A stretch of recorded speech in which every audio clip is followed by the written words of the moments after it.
अस्सलामुअलैकुम। अल्लामा साद हुसैन रिज़वी साहब की हुकूमत पर वार और इत्तेहाद किस जमात के साथ।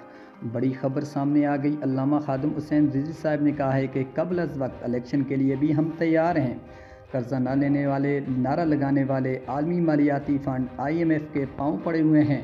हुक्मरानों ने मुल्क का बेड़ा गर्क कर दिया है। तहरीक लब्बैक पाकिस्तान के अमीर हाफ़िज़ साद हुसैन रिज़वी साहब ने मज़ीद कहा कि इलेक्शन 2023 के लिए भरपूर तैयारी कर रहे हैं। इलेक्शन कबल अज़ वक्त हुए तो इसके लिए भी हम तैयार हैं।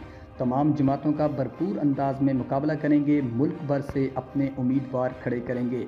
साद हुसैन रिज़वी साहब ने कहा कि पाकिस्तान के हर शहरी के एतमाद पर पूरा उतरेंगे।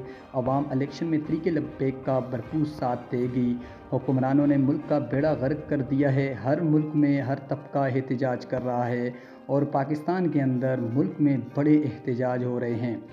उन्होंने मज़ीद कहा कि लूटी हुई दौलत वापस लाने का दावा करने वाले कशकोल लेकर IMF के पाँव पड़े हुए हैं। हुकूमत और अपोजिशन ज़ाती मकासद में मसरूफ़ हैं। इल्ज़ाम तराशी और ज़ाती दुश्मनियों ने मुल्क को आगे नहीं बढ़ने दिया।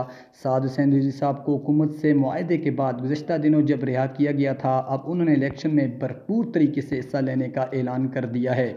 2018 में भी तहरीक लब्बैक ने मुल्क भर से भरपूर से हिस्सा लिया था और बड़े पैमाने पर वोट हासिल किए थे।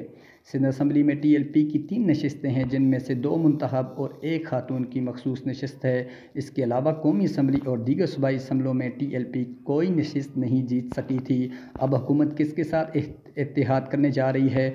और मज़ीद साद हुसैन रिज़वी साहब ने कहा, हम किसी के साथ ऐसे ज़ालिम और जाबर के साथ इत्तेहाद नहीं करेंगे। तो अब आइंदा दिनों में, चंद ही दिनों में ये ख़बर सामने आ जाएगी। तो फ्रेंड प्लीज़ को वीडियो को लाइक करके